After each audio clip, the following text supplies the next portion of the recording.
Olá, sejam todos muito bem-vindos a mais um Mulheres no Aqua, o último episódio de 2023. Esse nosso espaço de troca, de acolhimento, de aceitação e muito autoconhecimento para todas as mulheres, não só para as mulheres do Aqua. Eu sou Fernanda Queiroz e Silva, oceanógrafa, e falo de Santa Catarina. Olá a todos que estão nos ouvindo e nos assistindo. Eu sou a Kátia Regina Lapa e falo de Florianópolis, Santa Catarina. Olá, eu sou Juliana Galvão, falo da Exalc de Piracicaba, São Paulo. E hoje nós temos o prazer de receber aqui no Mulheres do Aqua a Manuela Ordelas, que é proprietária da rede Peixaria Divina Providência. E hoje nós vamos tratar de vários assuntos aqui, redes sociais, empreendimento feminino, né, como ampliar os seus negócios, as dificuldades, como a Manu, como ela é conhecida e chamada, né, driblou, né, todos esses percalços.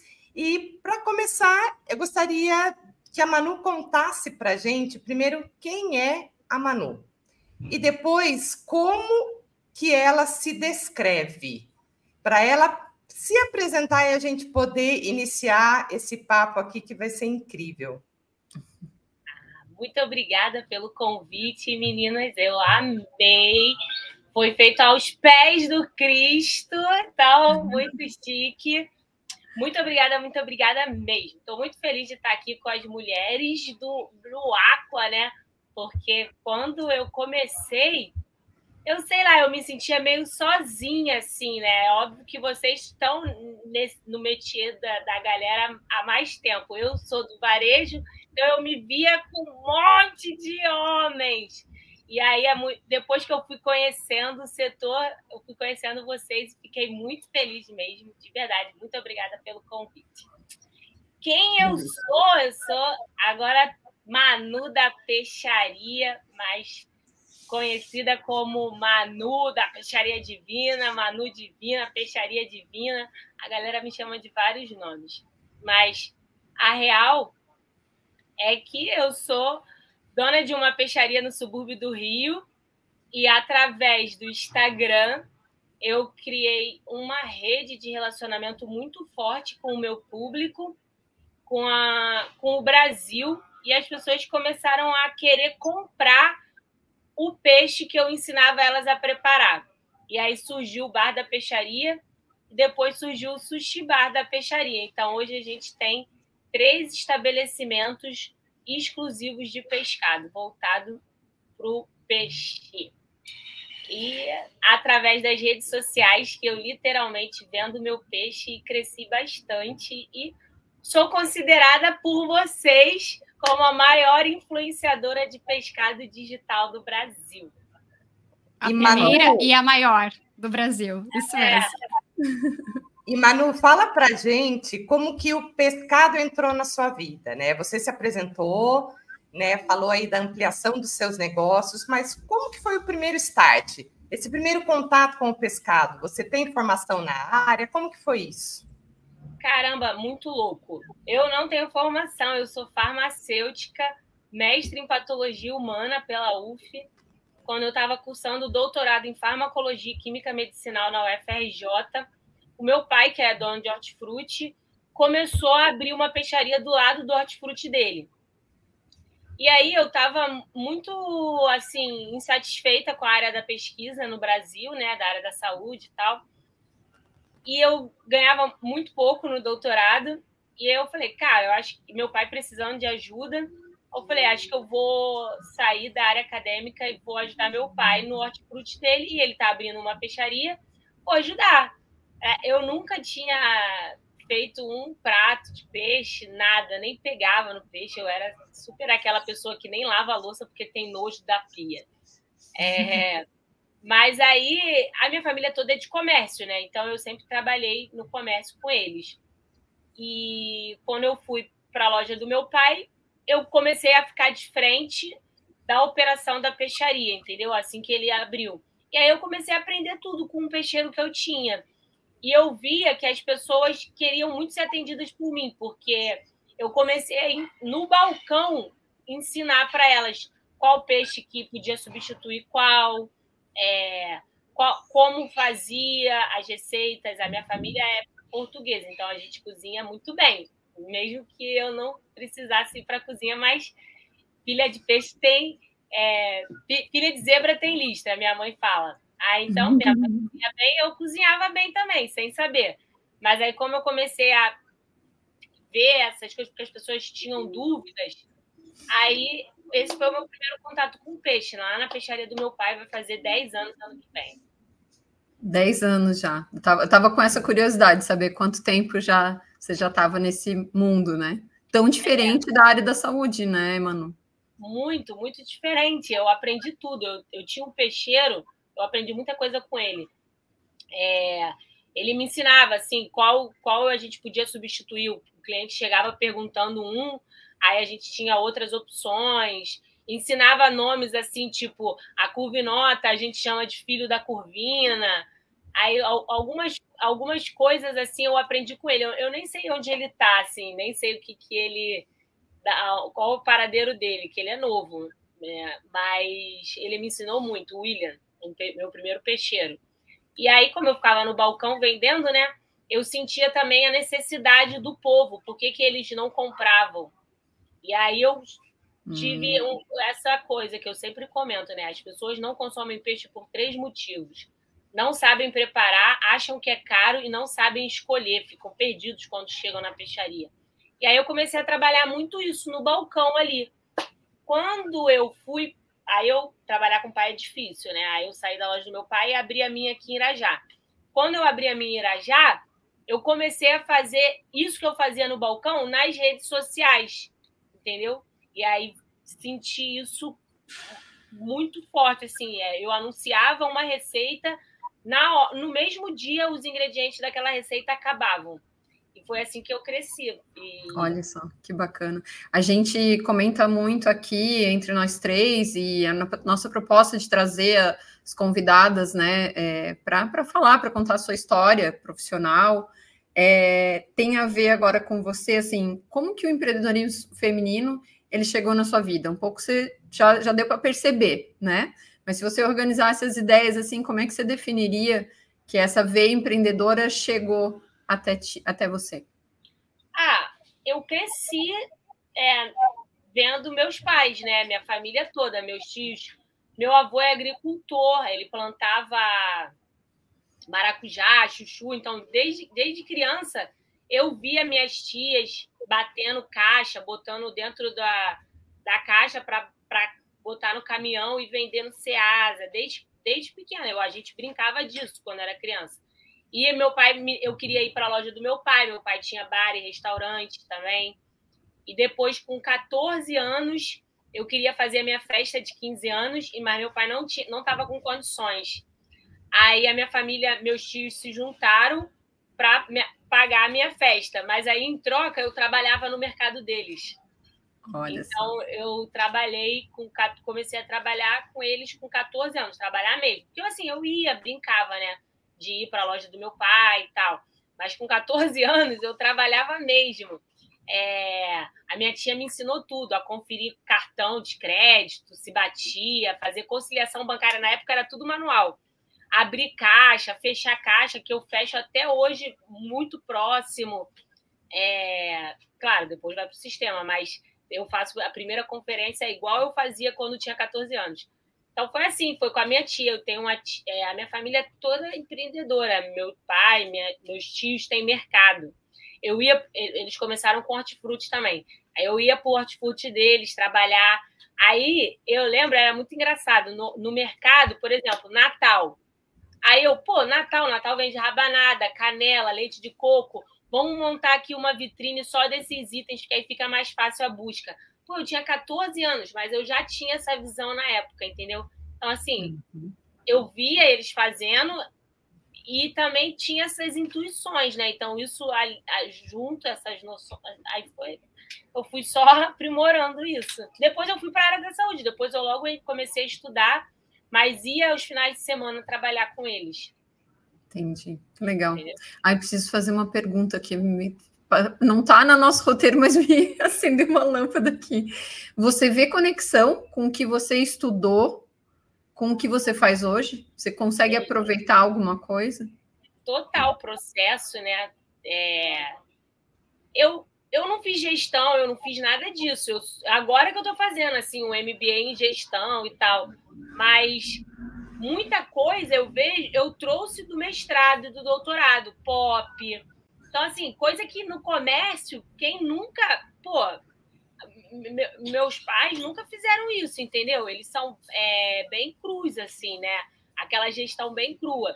E aí eu também, porque eu não estudei para isso. Mas como eu via que eu falo, a minha professora do mestrado sempre disse para mim, para você não errar um processo, faça todo dia do mesmo jeito. Então eu aplico isso para treinar o time, né? Cara, tem que ser assim, todo dia desse jeito. Chegou, faz isso, checklist, o que vocês têm que fazer?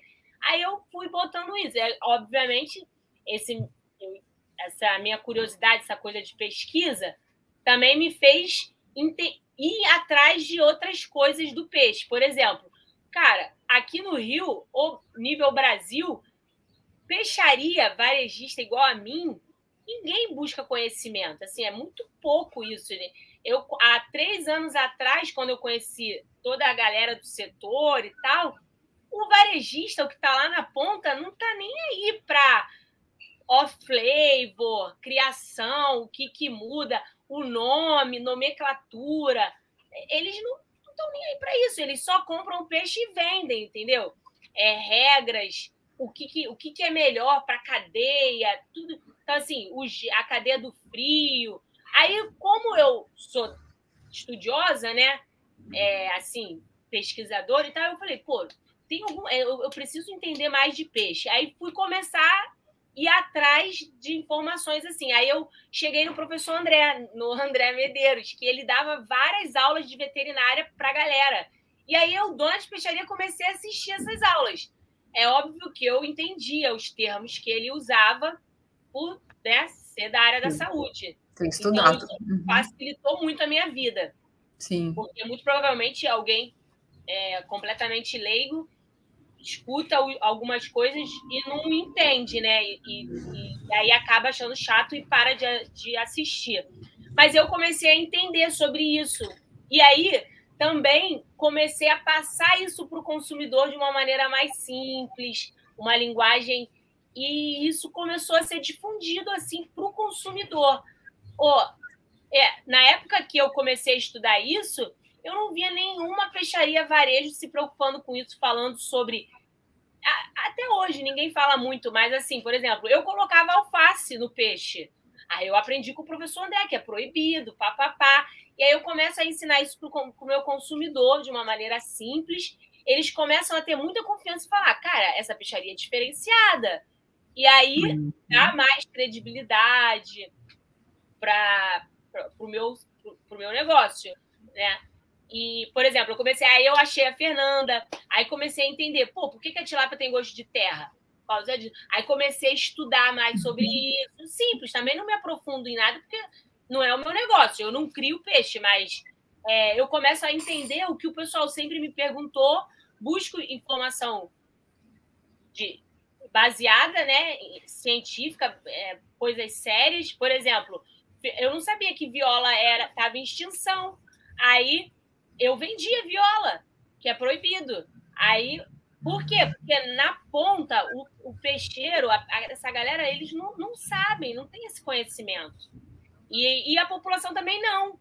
Então, acaba não cobrando, entendeu? Então, eu comecei a falar sobre falsificações de espécie. Aí eu comecei a ver que, isso tem todo um estudo, porque eu pensava assim, que peixaria, sei lá, ninguém estudava sobre isso, mas tem uma cadeia inteira, todo mundo fala sobre, né? Tem todo assim, é gigantesco, só que na ponta, quem vende o peixe, o peixeiro, nas feiras, ninguém está preocupado com isso, ninguém estuda isso, e isso é muito ruim para o setor, porque informação de qualidade traz confiança. As pessoas param de comer peixe porque acham que todos... tilápia tem gosto de terra. Então, todos os peixes de água doce têm gosto de terra. Aí param de comer. Falsificação de espécies é muito grave. As pessoas comem um peixe, acham que é outro, porque venderam na feira como se fosse linguado, aí ela abole aquilo da alimentação dela, porque ela acha ruim. Ela começa a não sentir confiança, então ela para de comprar e ela vai para a zona de conforto dela, onde ela já sabe melhor. Então, é muito ruim quem está na ponta não saber as coisas. E aí, quando eu comecei a estudar sobre isso, por exemplo, lá atrás, eu participei de um connection com o Ricardo Torres. Isso não tinha nenhuma peixaria, eu era a única. A primeira vez que eu participei da Semana do Pescado, que eu nem sabia que existia, descobri por causa do André. Aí eu era a única peixaria que participei. Aí esse ano foi lindo, um monte de peixaria participando. Aí eu fiquei muito feliz, porque assim, eu sei que eu fiz parte disso, entendeu? Porque quando eu comecei, não tinha ninguém de peixaria falando sobre isso no Instagram e tal, vendendo peixe dessa forma que nem eu vendo. Então eu acho que foi muito legal isso. E que mais pessoas assim da ponta, como eu, comecem a entender, vender melhor, porque isso passa confiança e aumenta as vendas. E é melhor para a cadeia como um todo, né? E é impressionante a importância do teu papel, Manu, assim, justamente para comunicar à ponta, né? O cliente, o comprador do pescado. Eu conheci o professor André Medeiros numa live falando sobre fraudes, é extremamente importante a gente falar sobre isso, desmistificar várias questões, como você falou, do off-flavor, e eu gosto muito da tua autenticidade, eu acho que é isso, eu acredito que seja isso um dos teus segredos, a tua autenticidade, a tua transparência, a tua verdade na tua comunicação. Então, parabéns pelo teu belíssimo trabalho, assim, sou fã já faz tempo, sabe disso?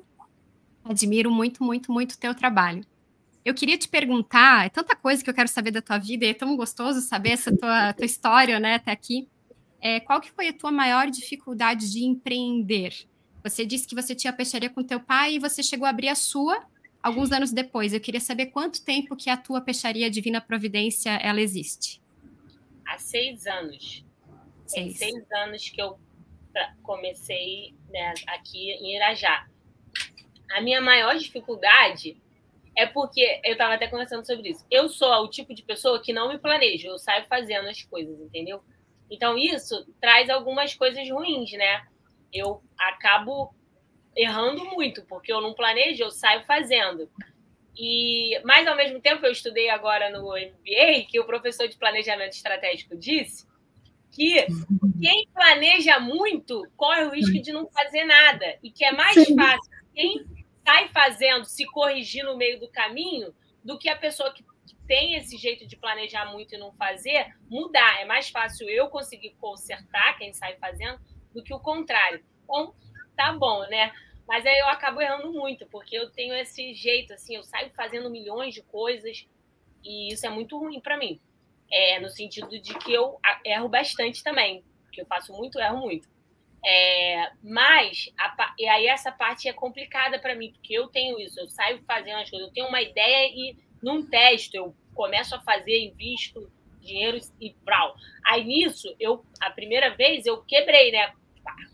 Abri 2 lojas que não deram certo, e aí eu tive que recuar e ficar só na de Irajá. O que foi muito bom, porque me deu maturidade e, enfim, também me mudou como pessoa e, assim, eu comecei a ter mais cautela. Não, mas é como eu disse, eu tenho esse meu jeito de sair fazendo as coisas.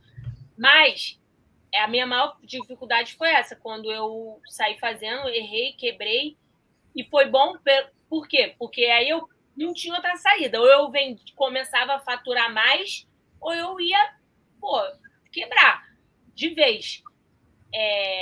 Então eu comecei a aproveitar na internet, eu ficava igual louca, assim, para poder realmente sair daquele sufoco de dívidas. E aí isso me trouxe eu sou hoje uma potência assim na rede social, né, de vender e tal. Realmente a gente dá muito movimento, graças a Deus, por causa das redes sociais. Isso, a rede social que fez assim, esse boom de crescimento, né? Eu cresci mais de 16 vezes, então, assim, isso é muito bom, mas é ruim também, porque como eu cresci muito rápido, eu cresci desorganizada, então agora eu estou tendo que organizar muita coisa, acaba que tem muito desperdício, né? Porque como é desorganizado, né? Como eu cresci rápido, também tem muito problema, a gente toma muita porrada, e dá muito movimento, tá? Uma pessoa chega, nem sempre é como ela criou, as expectativas que ela criou na internet.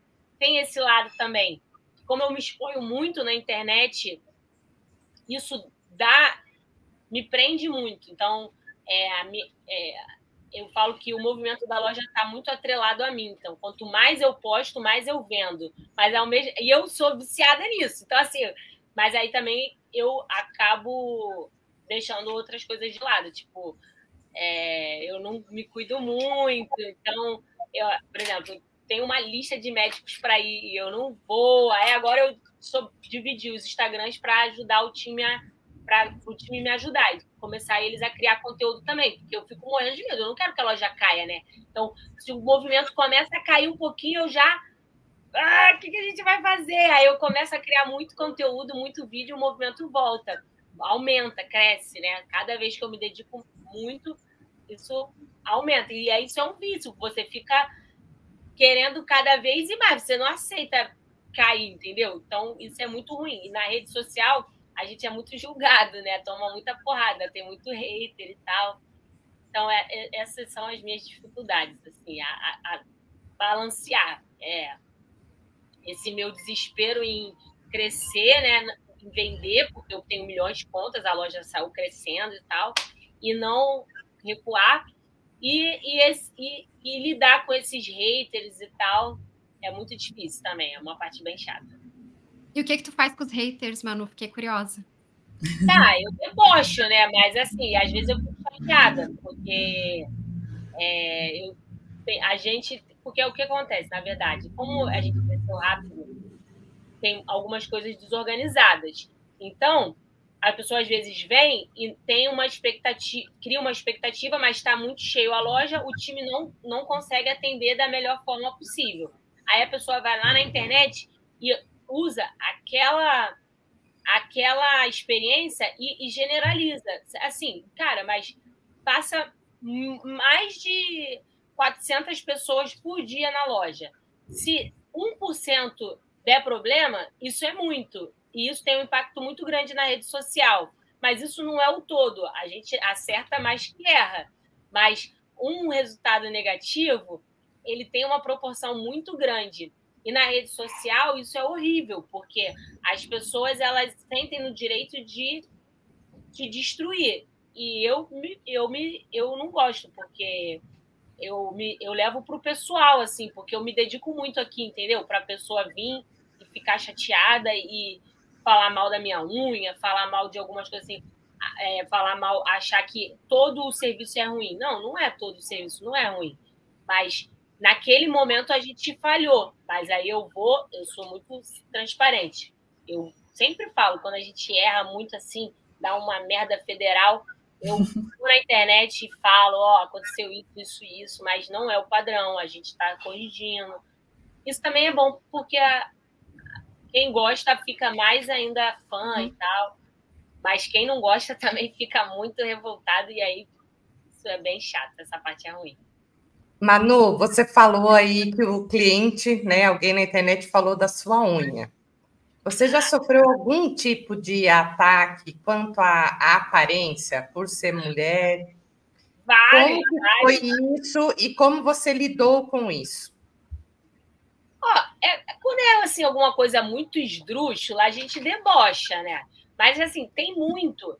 Eu lembro que teve uma mulher que ficou mandando mensagem falando, e tem muito machismo, assim, das próprias mulheres. Falando, não sei como que, por exemplo, o Fernando, né? Não sei como que ele consegue ficar com você é horrorosa, que nariz horroroso. E eu tinha acabado de fazer meu nariz, gente, não entendi, tá? Eu tinha dado uma afinadinha nele. E ela falou que o meu nariz era horroroso. Aí, tem assim, por exemplo, E mulheres, né, Manu? Mulheres falando de mulheres. Homem não tem, é muito difícil homem falar de aparência, essas coisas. Homem não faz isso. Agora, a mulher faz muito, muito, muito. Aí, por exemplo, a pessoa vem aqui e não é o que ela achava que era, ou falhamos. Aí, em vez dela falar assim, olha, o serviço foi ruim, aconteceu isso, ela não faz isso. Ela fala, já tive várias, assim, se eu fosse você, eu parava de ficar colocando esse seu rostinho lindo, ia cuidar da sua loja, aí fica associando, assim, coisas que não tem nada a ver, entendeu? Pô, pra que ela fala rostinho lindo? Isso não tem a ver. Aí começa, aí você pensa assim, pô, essa pessoa ela já é problemática, porque ela não tá falando de serviço da loja, ela tá falando de mim, eu não tenho que falar de mim. Aí, tem gente que chega aqui, aí eu tô trabalhando, né? Então, nem sempre eu vou estar sorrindo pra pessoa, às vezes eu tô resolvendo algum problema, eu trabalho mesmo, eu fico na operação e tal. Então, às vezes eu não vou ser simpática como ela esperava que eu fosse. Aí ela vai na internet e fala, é metida, não é nada daquilo, né? Sabe assim? Aí fica falando, aí fala essas coisas. Aí também é ruim isso. Mas tem muita gente que fala de aparência. E aí, quando é assim, eu não ligo, porque eu fico mais chateada quando fala do processo da loja. Mas quando é de aparência, essas coisas... por exemplo, teve uma que falou, eu morava com o Fernandinho, né? Então, quem mora junto, casado gente, pelo amor de Jesus. Aí, como não é no papel, a mulher falava assim, nem é casada, eu sim tenho marido. Aí eu peguei uma plaquinha de Santo Antônio e botei assim, me ajuda, Santo Antônio, porque era festa junina. Aí eu falei, me ajuda, porque eu nem casada sou. Aí coisas desse tipo. Aí, por exemplo, o Fernando, ele veio de família diferente, o pai dele é feirante, o meu avô também, né? E aí ela foi e falou, esse feirante, coisas assim, cara. A pessoa pega coisas que eu conto, né, da nossa história, pega isso para nos atingir. Ainda falou assim, mora de aluguel, eu tenho o meu apartamento, mora de aluguel. Aí você vê, gente, é uma pessoa surtada, né? Porque tá falando nada com nada. Aí é ótimo, porque você expõe, ainda gera engajamento, porque todo mundo começa a te defender. Te defender. Então, aí eu ainda uso isso a meu favor, porque aí eu vou e posto a cara da pessoa. Teve um homem que, uma vez, assim que eu abri o sushi, foi e falou que a gente ia fechar em 3 meses. E aí começou a dar pitaco no meu negócio. Aí eu fui e botei, né? Mansplaining. O cara nem sabe o que é peixaria, não sabe nada do meu negócio. Falou que eu vou fechar em 3 meses. Aí eu fui, porque eu abri o sushi e não tinha rodízio. Aí eu fui e falei, amigo, eu tenho uma peixaria que já paga todo o custo fixo da loja. O sushi pode ficar dando 0 a 0 a vida inteira que eu vou continuar com o meu sushi, porque a peixaria está no mesmo local, ela já dá movimento, a minha peixaria é consolidada. Então, assim, você não entende nada do meu negócio e está aqui dando um monte de opinião e tal. E aí eu vou e posto, porque ainda dá engajamento isso. Eu adorei isso do Santo Antônio, Manu. Uma coisa que eu amo em você é o seu bom humor.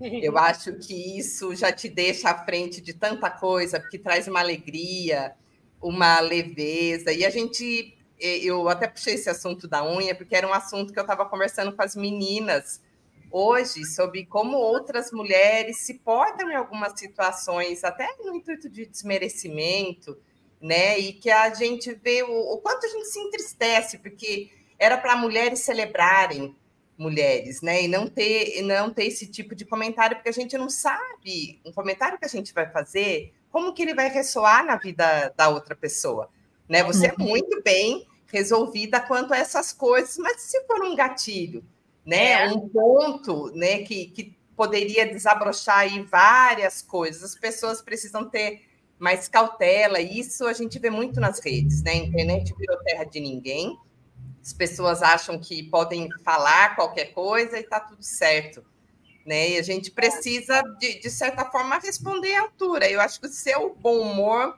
diz tudo, Pablo, aquele vídeo que você fez dentro do ônibus, vocês viram, meninas?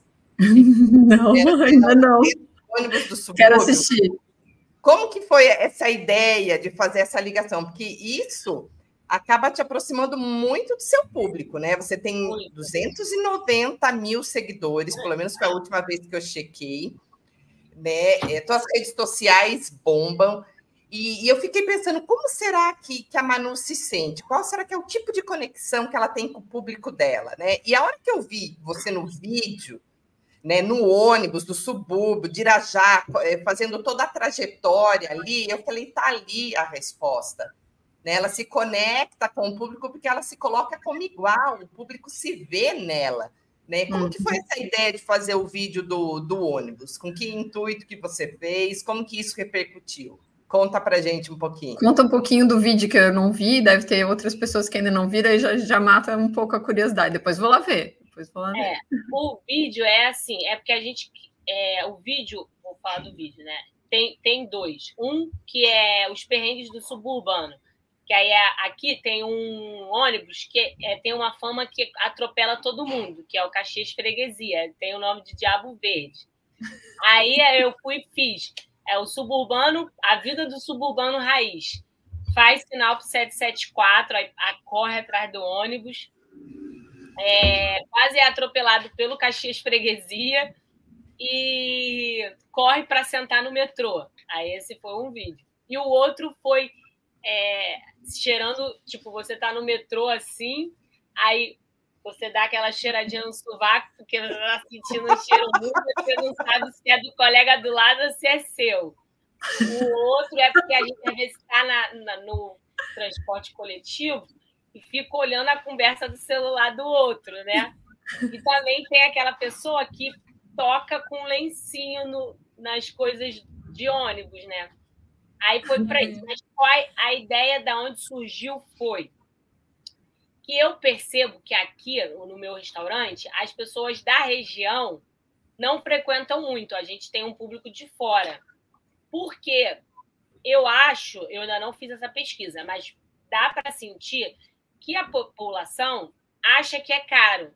E não é, né? Por que a gente percebeu isso? Porque tem gente que fala, nossa, eu não venho aqui porque eu achava que é caro e tal, e aí o preço é super igual aos outros, tá. Talvez por eu passar assim, um valor na internet, de tipo, que aqui tem só insumo de qualidade, que aqui é um ambiente diferenciado, a própria fachada, né, é diferente dos outros bares da região, talvez isso dê para a cabeça do meu consumidor aqui da região, que aqui é mais caro que os outros locais, mas não é a mesma coisa. Às vezes é até mais barato, mas assim, eu sinto que a gente tem essa fama. E aí a gente pensou, vamos criar uma promoção para o suburbano, para os vizinhos, e vamos bater nisso para a galera. Aí eu falei, beleza, então vamos focar nesse público que está aqui em volta. Vamos comunicar com ele. Como? Aí eu tive essa ideia do metrô, de sentar no metrô, porque todo mundo passa por isso, de correr para sentar no metrô. Aí eu tive essa ideia. Aí eu falei pro meu filmmaker, bora gravar ele? Bora. Aí nisso que eu estava lá gravando a gente pegou o metrô de volta, porque a gente foi gravando o metrô vazio, né? Depois a gente teve que pegar o metrô para voltar. Nisso que a gente teve que pegar o metrô para voltar, eu comecei a reparar, as coisas que eu já fiz, assim, tipo, às vezes tu sente o CC, tu tá preocupado pensando que o CC é seu, o CC é do outro, todo mundo já passou por isso. Aí eu comecei eu com ele no metrô, eu falei, Matheus, bom, tem mais coisa que a gente pode fazer que vai conectar com a galera. Aí, vamos pensar, eu não tenho planejamento, já falei, né? Tudo eu faço assim, na hora, eu vou tendo as ideias e anoto para depois gravar com ele, ou tipo, eu estou fazendo, aí vem surgindo outras ideias. Aí foi assim, aí a gente vindo do metrô, eu vi o 774. Aí eu, Matheus, eu sempre peguei esse ônibus para ir para a escola. Eu não ando mais de ônibus, né? Mas assim, era uma coisa que eu fazia muito na minha adolescência. Então, eu pegava o 774, é um ônibus famoso aqui na região. Então, se eu falar sobre isso, quem é de volta vai se identificar, quem é daqui da região. Então, eu vou falar com essas pessoas que eu quero falar. E a mesma coisa o Caxias Freguesia. Pô, é super famoso. Aí o Caxias Freguesia passou na hora. Eu falei, Matheus, vamos gravar fingindo que eu tô sendo atropelada. Aí eu... Foi assim, tudo na hora. Foi muito engraçado. Aí agora eu já tive mais ideias de coisas para fazer. Só que ainda não tive tempo de gravar com ele. Porque esses vídeos assim dá trabalho. E você sentiu o retorno, Manu, quando saíram os vídeos? Como foi a repercussão? São os vídeos que estão dando mais engajamento, esses assim de interação com o público real, né? Porque aí depois eu comecei a estudar e tudo eu faço de intuição e depois eu vou entendendo, né? Porque aí eu comecei a estudar. Saiu uma pesquisa que a população o que você mudaria no marketing hoje das empresas? 80% das pessoas responderam que gostariam de ver o público real falando sobre o produto.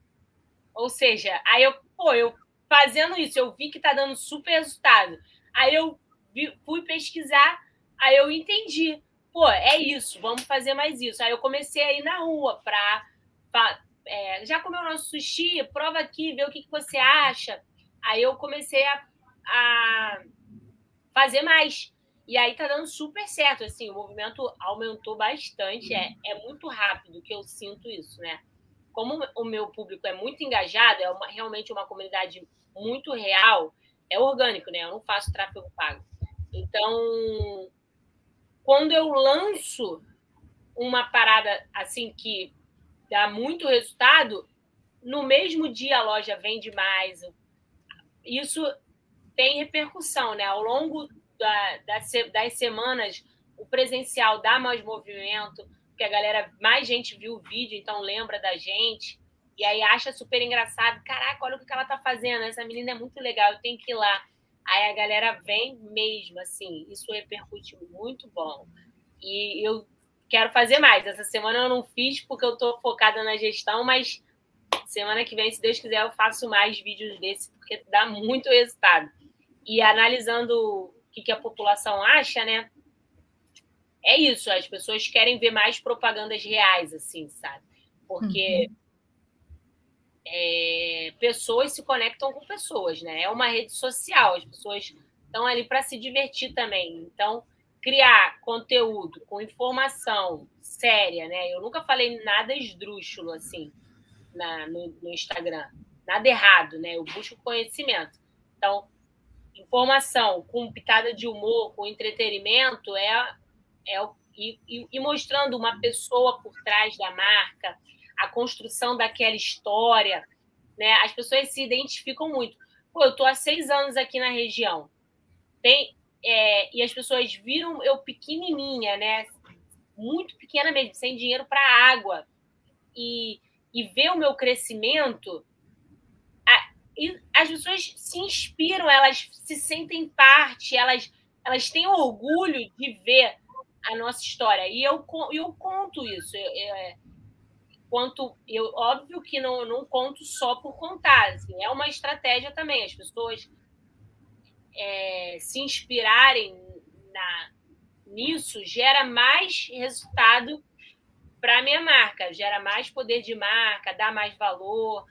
E gera muita conexão, porque hoje em dia o público mudou, né? O consumidor ele está mais atento a essas coisas. As empresas que cuidam mais dos seus funcionários. O público hoje ele quer comprar de empresas, de marcas que têm os mesmos valores que eles. Então, não é falsidade. Se eu tenho uma apresentação que eu mostro assim, a nossa evolução... E desde sempre eu faço as mesmas coisas, as coisas se repetem. É óbvio que hoje em dia eu faço com mais estratégia, sabe? Com mais intenção. Mas, assim, eu sempre fiz isso, eu sempre fui desse jeito. Eu sempre cuidei dos funcionários, sempre mostrei eles, sempre... Por exemplo, hoje hoje eu sei que quando eu posto um funcionário comendo, isso dá muito resultado. E já é uma estratégia de marketing e tal. Mas eu sempre fiz isso, eu não estou fazendo isso porque é marketing. Eu sempre fiz isso, desde antigamente. Então, eu tenho vários vídeos que a galera come. Óbvio que eu dava para eles comerem porque eu não queria comer tudo sozinha, que eu ia ficar obesa, né? E aí eu também não consigo comer nada e não oferecer para alguém. Tipo, tudo que eu como aqui dentro, eu compro maior para que eles... Eu não vou comer nada na frente das pessoas que eu não possa dividir com as pessoas. Então, eu sempre fui assim. E aí, quando eu mostro isso na internet e eu sinto o retorno, eu mostro mais, entendeu? E aí eu vou estudar por que dá esse retorno, aí eu vejo, pô, tem uma intenção, tem uma estratégia aqui por trás. Aí eu melhoro isso e tenho mais resultado. Sim. E é muito interessante, só cortando um pouquinho. Não, pode falar, Ju. Vontade. Porque da última vez que eu fui para o Rio para a Semana do Pescado, né, que eu tive a oportunidade de encontrar com a Manu lá no Cristo e fazer o convite para ela, depois que terminou a cerimônia, ela muito gentilmente nos convidou para ir conhecer, né, a peixaria, o bar e o sushi.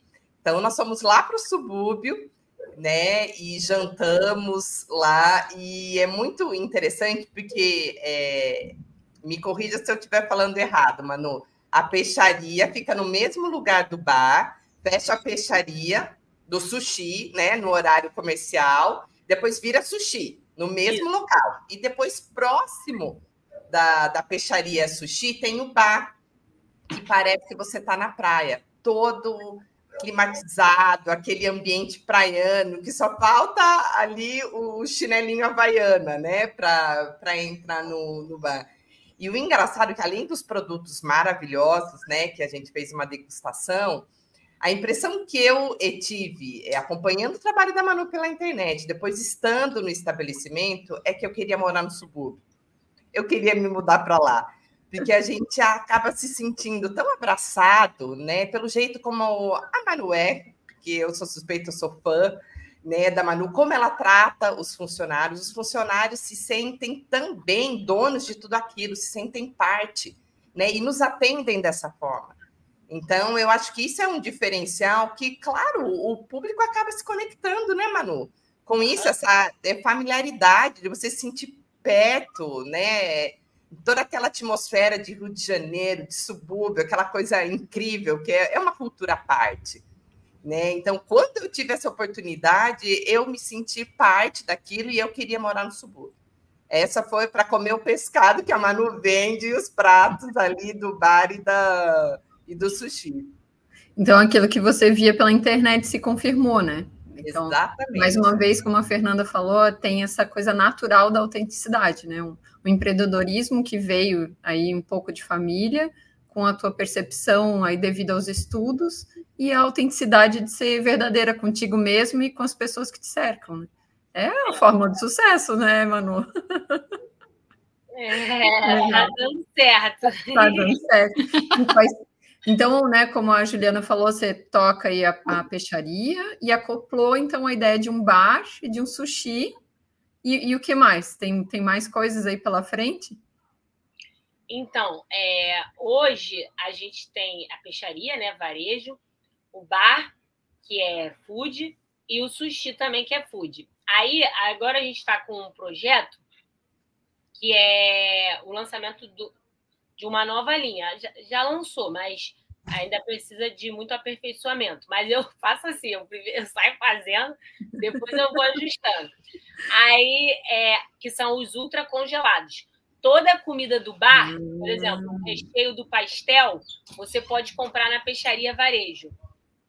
E pode comprar o recheio e pode comprar também o prato do chiclete de camarão ultra congelado na peixaria. Então, você tem N opções. Você quer comprar só o camarão para fazer em casa? Você compra. Mas se você quiser uma facilidade de comprar já o creme do bobó, você compra o creme do bobó e o camarão fresco e finaliza em casa. Você pode comprar o bobó já pronto, ultra congelado. Você pode vir comer o bobó aqui. Você pode pedir o bobó pelo delivery já quentinho também. Então, tem opções, né? Qual é a minha ideia? Pegar tudo isso, assim, entendeu? Explorar o máximo que eu posso aqui dentro desse estabelecimento com essas lojas que eu tenho, sem precisar abrir uma filial, por exemplo. Quanto mais coisa eu agregar nessa região aqui, tipo um complexo, eu vou fazer. Sendo que agora eu estou organizando as 3 empresas, porque é uma loucura, ó, o camarão é vendido para o bar, o camarão é vendido para o sushi, então eu tenho que controlar o estoque que transita entre essas lojas, né? E aí eu agora estou organizando isso, essa gestão, para que ano que vem, se surgir a oportunidade, eu consiga abrir filiais com essa gestão bem organizada, amarrada, entendeu? Mas hoje o nosso foco de expansão, assim, o que a gente está fazendo de novo, né? Além do bar, da peixaria e do sushi, é essa linha de ultra congelados para você finalizar em casa. Então, por exemplo, eu quero fazer o peixe empanado. Muitos lugares já fazem isso, né? No sentido de você vai no açougue, tem lá aquele bife que já é meio velho, que eles empanam para disfarçar e vender o bife com valor agregado empanado, né? A gente sabe que tem isso. Só que aqui eu não vou fazer isso, não é isso. Eu vou pegar um peixe fresco, porque a gente compra cada carga para cada setor, empanar ele e ultra congelar. Então, assim, não é o empanamento dali igual a gente vê na maioria dos lugares. É um um congelamento. Então, dá as mesmas características como se o produto tivesse sido acabado de fazer, fresco. Assim como a marmitinha de bobó, a marmitinha de chiclete, é tudo ultra congelado. Então, vai ter agora, o próximo item que a gente vai lançar é o camarão empanado, ultra congelado, e o peixe empanado ultra congelado. E aí eu comprei uma geladeira expositora. Então, é essa nova linha de produtos que a gente vai trabalhar para aumentar as vendas dessa nova linha. Manu, isso é muito legal, né? Gente, só uma pergunta que às vezes quem está nos ouvindo não sabe, né? Qual é a diferença do congelado para o ultra congelado? Boa, Ju. Qual é a diferenciação aí desse produto? Então, um congelamento normal, ele leva muitas horas, né? E aí, com isso, ele cria cristais de gelo, aumenta o risco, porque pode... Como ele demora mais tempo para entrar na temperatura de congelamento, diminui o tempo de prateleira, mesmo congelado, desse produto. Então, qual é a vantagem do ultra congelado? Como ele congela muito rápido, é uma máquina que leva o núcleo do produto, ou seja, lá no meio do produto a menos 20, numa temperatura recorde, assim, podemos dizer, não forma cristais de gelo, então não altera a textura do produto, o paladar, dá como se o produto fosse fresco. E aumenta muito a segurança do alimento, porque como congela muito rápido, saiu do fogo, saiu lá, ou, por exemplo, saiu do fogo, a gente congela, né? Monta a marmitinha e congela. Ou empanou, congela, ultra congela.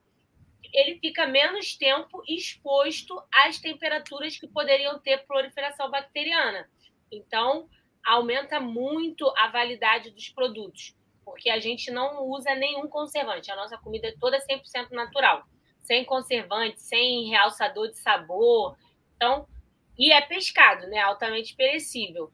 Quando eu percebi que estava estragando muita comida, daí eu fui em busca de recursos para melhorar o tempo de prateleira desses produtos.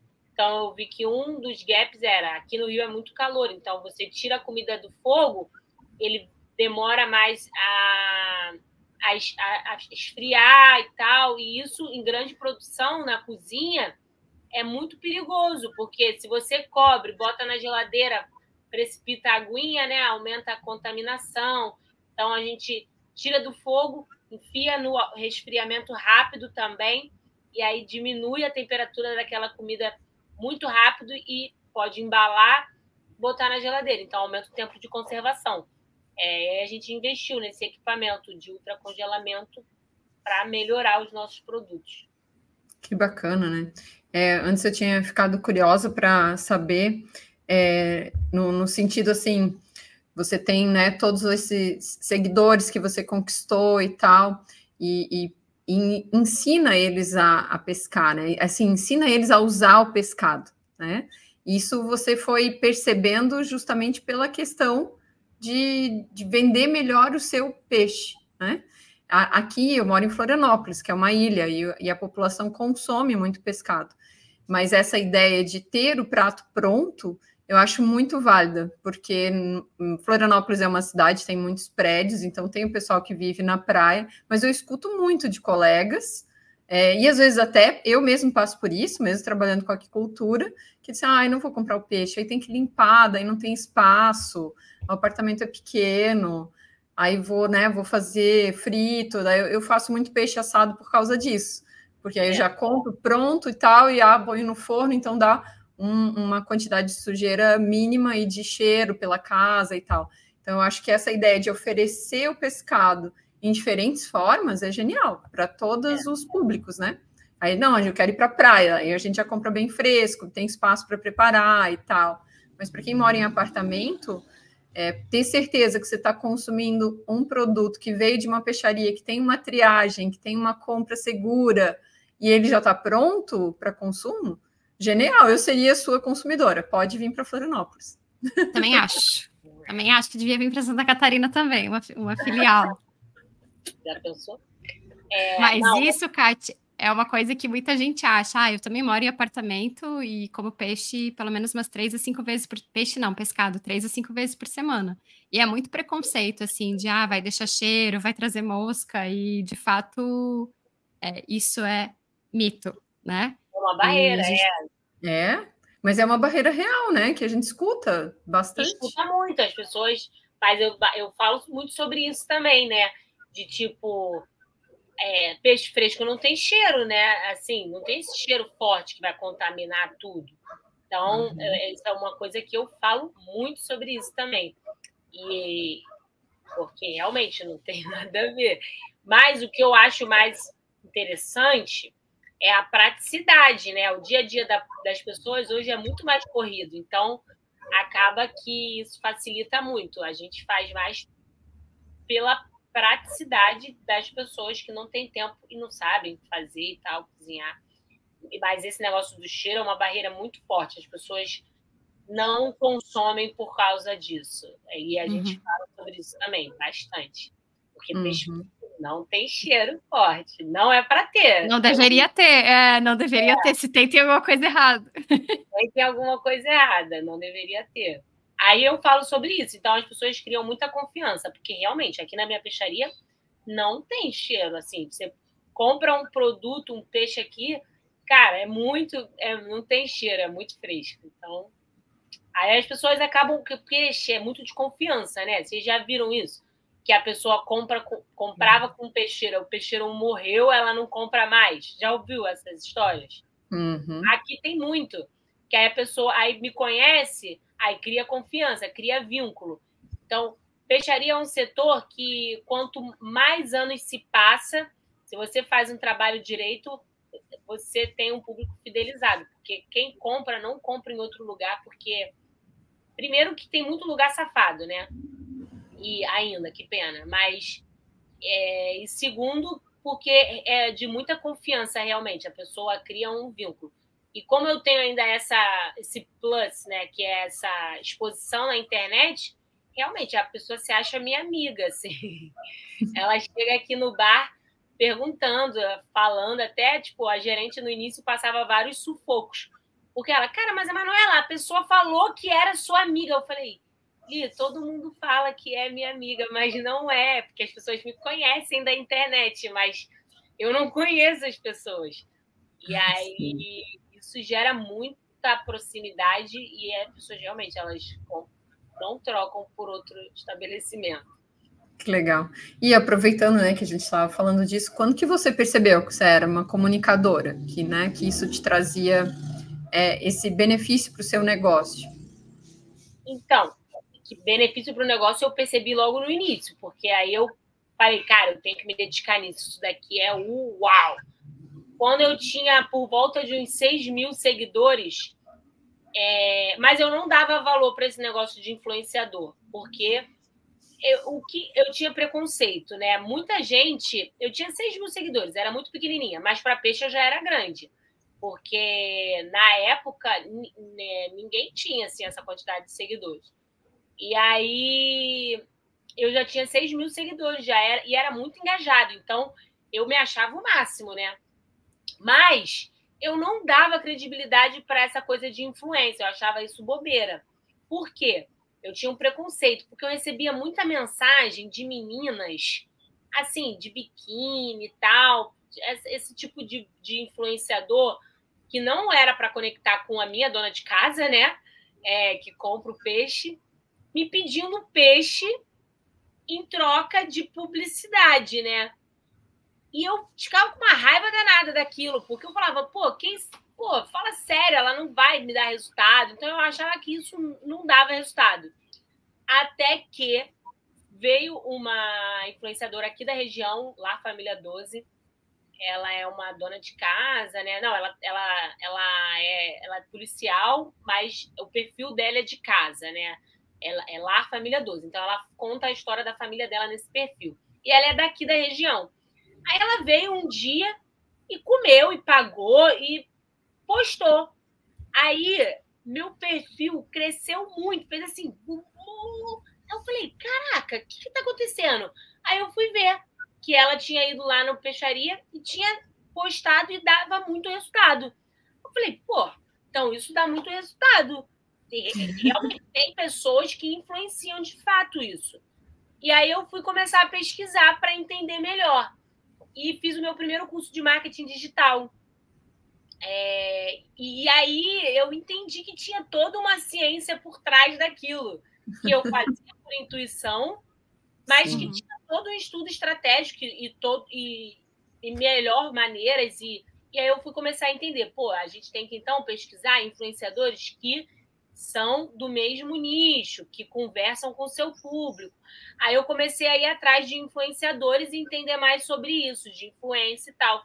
E comecei a entender que eu era uma influenciadora do meu segmento, do meu negócio. Só que caiu a ficha mesmo que eu era assim, importante para o setor quando o seu Roberto me convidou para participar da Semana do Pescado, porque aí eles falaram, caraca, você é estrondosa e tal, não sei o que, nananana. E aí eu fui percebendo assim que o setor era carente desse tipo de vínculo com o consumidor direto e que eu fazia isso bem. E então, aí outras marcas pequenas aqui da região começaram a, por exemplo, eu vou muito num salão aqui perto, e eu ia e postava que ia. Aí ela falou, pô, Manu, você sempre que vem e posta, dá muito resultado, eu tenho muitos clientes que vêm de você não precisa pagar mais nada aqui. Aí eu, caramba, que legal. Aí pessoas começaram a me dar muita coisa para eu postar e tal, Durante muito tempo eu fazia isso para as pessoas por hobby, né? Assim, as pessoas me davam, eu comia e postava. Eu parei de fazer isso com todo mundo porque eu já tenho que falar de 3 segmentos, né? A peixaria, o bar e o sushi. Então, é muito conteúdo num Instagram só. E aí, postar mais coisa de outras pessoas, aleatório, começou a ficar muito inchado e um conteúdo muito, assim, chato. As pessoas não querem venda. As pessoas estão ali porque é uma rede social. Uhum. E aí eu comecei a diminuir isso e tal. E também dava muito problema. As pessoas mandavam coisas, às vezes eu não tinha tempo de postar. Aí começou a ficar essa coisa de parceria, assim, isso não é legal. Começou a fugir do controle, as pessoas exigindo que eu fizesse de tal forma na minha rede, sendo que as pessoas cobram por isso. E eu não cobrava, porque eu achava que, não vou cobrar de um negócio pequeno e tal. E aí, durante muito tempo, fiz isso na amizade com as pessoas, e aí foi como eu notei. Aí hoje, agora, recente, eu mudei, né? O perfil agora é Manu da Peixaria, e eu tenho as marcas, peixaria, bar e sushi, cada perfil. Então, hoje, depois de Seu Roberto, depois da última Seafood, que eu, caraca, todo mundo me reconhece, toda hora me param para me perguntar e tal. Hoje, as pessoas até podem contratar minha publicidade, né? Mas eu também não faço de todo mundo. Eu seleciono isso muito bem. Por quê? E eu tenho que cobrar, não tem como eu não cobrar. Por quê? Quando eu posto sobre algo, eu tenho que criar uma narrativa. E eu vou deixar de postar do meu negócio. Para dar resultado, eu preciso fazer isso. Então, eu vou deixar de postar o meu. Então, precisa ter um retorno, né? E aí e tem que ser feito com estratégia também, para dar resultado, né? Para não cansar o consumidor e para dar resultado para quem solicita também. Então foi assim. O Roberto, Manu, só para explicar para o pessoal, o Roberto que a Manu se refere é o Roberto Imai da Fiesp, tá? Que é uma grande aí potência e figura aí na área do pescado e que está à frente também da Semana do Pescado, né, Manu? Grupo que nós fazemos parte. Só para contextualizar para quem está ouvindo, né, saber do que a Manu está falando. Isso é importante. Que legal. O seu Roberto, na verdade, eu comecei a conhecer toda a cadeia através do professor André, né? Que eu comecei a assistir. Tipo assim, eu comecei a ver que ele citava alguns órgãos, instituições e tal. Eu comecei a seguir todo mundo para consumir conteúdo de todo mundo. E entendendo mais, né? O César Causavara. Aí comecei a ver que tem pessoas que falam sobre tudo, né? Isso tem tempo já, né? E quando eu participei da primeira Semana do Pescado, eu fiz o meu trabalho aqui na minha loja, quietinha, não interagia com ninguém, mas aí eu marcava o perfil da Semana do Pescado. E aí o seu Roberto e a organização viram que eu era muito forte, né? Que eu dava muito resultado pro perfil da Semana do Pescado. E aí foi quando eu comecei a entender que eu era bastante importante para o setor. E tu é, sim, muito importante para o setor. Lindo o teu trabalho. Manu, agora puxando o assunto para o nosso pescado. Do pescado da peixaria. Tu sabes dizer mais ou menos qual que seria um percentual aí de peixes provenientes da pesca e peixes provenientes da aquicultura? Olha, eu tenho poucas espécies, né, da aquicultura. O meu forte é tilápia. Então, se a gente parar para pensar e falar assim, então você vende pouco, né? Mas a tilápia é o segundo mais vendido hoje. Então, é bem representativo, né? A tilápia vende muito. O primeiro é a curvina. Curvina, sardinha, camarão tá nesse meio. Mas a tilápia tá ali muito forte. Então, eu não sei te dizer assim, certo qual é a porcentagem, mas é muito forte a venda da tilápia. A gente bota, às vezes, um tambaqui e tal, mas é uma caixinha só. Agora, a tilápia a gente compra muito. É porque aumentou, né? Então, deu uma segurada. Mas se ela tivesse batendo o mesmo preço da curvina, estaria vendendo mais tilápia do que curvina, certamente, hoje em dia. Então, eita, um limitante é preço, né? Pelo que ela está falando. No varejo, a gente vê que qualquer alteraçãozinha de preço eleva muito a venda ou trava a venda bastante. Na ponta, isso é muito forte. Eu fiquei curiosa para saber do camarão, que o camarão também é cultivado, né? Sim, o camarão é de cultivo, verdade. Quando a gente fala assim, eu até esqueci.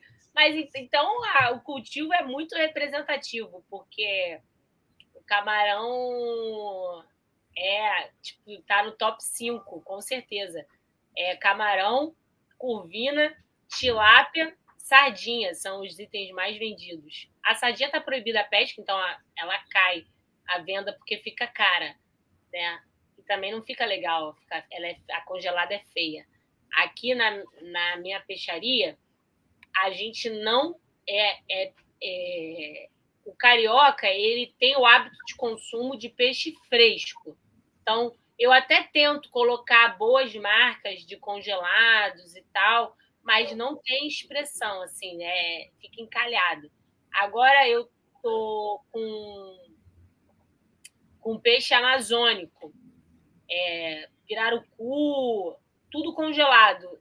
Sai muito pouco. Tambaqui, costela de tambaqui, sai muito, muito pouco. Então, porque se fosse fresco, sairia mais, mas não tenho condições de trabalhar com esses peixes frescos. Mas o carioca conhece essas espécies? Pois é. Será que não tem que trabalhar no marketing nisso? Eu acho que é muito mais do marketing, porque são peixes diferenciados, né? Tanto o pirarucu quanto o tambaqui são incríveis. Então, acho que falta, às vezes, o marketing para isso, coisa que a tilápia já fez a lição de casa, né? Em relação a marketing. Eu acho que falta isso para as outras espécies. Falta. Pô, o filhote é muito gostoso. Eu tô com o filhote ali. Só que eu ainda não tive tempo de gravar vídeo com o filhote. Mas, com certeza, tambaqui, eu comprei de uma indústria muito boa, né? Porque a gente que está na ponta tem um limitante. Eu percebi isso na Seafood. As pessoas perguntam, da onde é o seu peixe? Como eu compro de atravessador, eu não sei, né? Da região que é. Mas eu entendi que isso influencia em tudo, né? Que tem tambaqui que é melhor de tal lugar, que não é. Rastreabilidade. Hã? Rastreabilidade é a palavrinha. Tem que saber a origem do peixe. Tem que saber, mas as peixarias e o consumidor não fazem ideia da importância disso ainda. E isso é bastante importante, real. Eu tenho que criar essa cultura, mas no corre do dia, né, eu não sou comprador. Então, o comprador compra de um atravessador. Então, chega lá, só vê preço. Mas o ideal é que a gente comece a criar essa cultura na ponta, lá no varejo e no próprio consumidor. Porque quando o consumidor souber, ele vai cobrar. E aí o lojista vai ter que se adaptar. Bem isso. Outro dia eu fui procurar numa peixaria truta. Tava com vontade de comer. A gente tem truta. Poxa, não tem truta aqui, tem um monte de cultivo de truta e não tem truta aqui. E aí a pessoa que me atendeu na peixaria falou, não tem saída, senhora. Não tem saída. Eu disse, então pega a truta que eu compro. Põe meu nome na lista. Vamos criar uma lista de espera, eu falei. Então ela falou, não tem saída e aí eu não trago. Né? Então, assim, temos bastante coisa para fazer ainda de peixes que já são cultivados há bastante tempo. Sim. São super saborosos. Isso é ótimo, né? Porque ela é mais barata que o salmão. Então, sim, e super saborosa. Muito. Preparo bem rápido, né? Todo peixe é rápido, é muito. A truta, eu tenho um prato aqui que eu acho que é o melhor que tem no restaurante, truta Belle Moniere. Nossa, muito gostoso. Nossa, maravilha. Eu ia te perguntar qual que é o teu prato predileto. Que teve gente que perguntou, que pediu dica de receita, Manu. Receita, eu gosto de fazer tudo na manteiga. Então, essa truta Belle Moniere, eu tempero com sal, alho, lemon pepper, que é o nosso temperinho aqui padrão. Aí, manteiga na frigideira. As minhas receitas não são light, tá, gente? Eu faço... Cheio de sabor. Cheio de sabor. Manteiga de verdade, não é margarina, não. Manteiga e... Aí, cozinha a batata, também frita a batata nessa manteiga, que vai dar muito sabor. Cara, já é um puta prato, né? Já dá para comer só assim, com alface e um palmito. Já fica maravilhoso. Mas é claro, o meu prato preferido é essa truta Belle Moniere. Olha aí, ó, que maravilha. Deu água na boca, tá? Só para avisar vocês. É muito gostosa, muito gostosa. É muito suculenta, muito suculenta, muito gostoso. E aí tem o camarão, né? A Belle Moniere é o caparra, que dá um salzinho, um temperinho, fica muito gostoso. Meninas, eu poderia ficar a tarde inteira aqui, a gente está gravando de tarde, né? Escutando a Manu, das estratégias dela, né? Da história dela, mas o nosso tempo está chegando no limite, né? Eu queria saber da Ju, da Kátia, se vocês têm mais alguma pergunta para a nossa convidada especial. Não, estou satisfeita e encantada e feliz de ter uma mulher empreendedora na área de pescado, favorecendo o consumo, ensinando, educando, né, o seu consumidor, que eu acho que isso é tão importante para a gente desmistificar.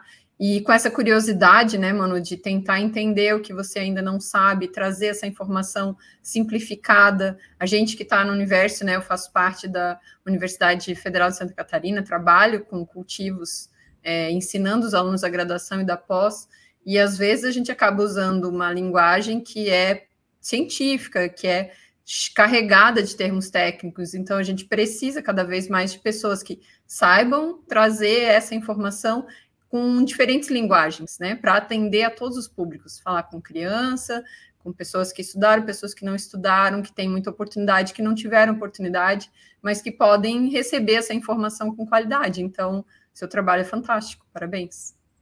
A Manu é extensionista, né, Manu? A extensionista do consumidor. É aquela que leva, né, o conhecimento para quem está lá na ponta, né? Desmistificando aí todos esses poréns, né, que nós temos dentro da cadeia produtiva. Então, foi uma aula aqui, Manu, um prazer ter você aqui com a gente, com o teu bom humor, com a tua irreverência, com a tua alegria. Eu me peguei aqui várias vezes gargalhando, né? Então, é um presente para a gente poder contar com você, mesmo tão ocupada, né? A gente sabe aí da tua agenda, você ter aberto esse espaço para o Mulheres no Aqua. Eu só tenho a agradecer, Manu. Nossa, eu que tenho que agradecer o convite. Eu fico muito feliz e orgulhosa, porque eu sou só uma peixaria, né? Mas estou aí... aqui está o setor, vocês estudando, pesquisando tecnologia, as estratégias e tal, para aumentar a venda, e o consumidor está aqui. E eu estou aqui no meio, olhando o que está acontecendo, vou contar aqui para o meu consumidor, vamos interagir, vamos ligar. Então, eu fico muito feliz, porque eu realmente sou uma pessoa estudiosa, né? Então, eu gosto muito de aprender com vocês, para não falar nenhuma besteira, porque eu não sabia nada, né? Então, é muito legal você buscar conhecimento com pessoas e depois estar trocando ideia com essas pessoas. Então, é muito orgulho para mim. Obrigada pelo convite. Imagina, a gente que agradece, a gente tem orgulho enorme de ter você aqui, né? Como a Ju falou lá no início, o espaço, esse aqui é nosso espaço, Mulheres no Aqua, é para mulheres, para homens, para todos do setor, e é sobre celebrar mulheres, como a Ju falou, parafraseando. Então, celebrar o teu sucesso, a tua alegria, a tua leveza, a tua autenticidade. Então, para quem não segue ainda, Manu da Peixaria, Peixaria Divina Providência, Bar da Peixaria e Sushi Bar da Peixaria. Faz o convite para o pessoal conhecer, então, teus espaços aí para os nossos ouvintes. Me sigam nas redes, que são esses 4 Instagrams, mas entra lá no Manu da Peixaria, que é mais fácil, e depois entra nos outros. E venham nas nossas lojas, a Avenida Monsenhor Félix 565 em Irajá e Cisplatina 3. Comer aí um sushizinho, um petisquinho, ou comprar um peixe fresco que a gente entrega também. E eu queria que tu deixasse uma mensagem final encorajando as mulheres que querem empreender também, Manu. A mensagem que eu deixo é para não dar ouvidos às críticas de quem não construiu nada, porque são as críticas dessas pessoas para envenenar o poço da sua motivação. Então, não bebe essa água envenenada e segue a sua intuição, estuda, não desiste e dá certo. Muito bem. Muito bem, muito bem. Então, esse foi mais um Mulheres no Aqua. Muito obrigada pela tua atenção, pelo teu tempo. Obrigada, meninas. Nos vemos, então, no próximo episódio. Tchau, tchau.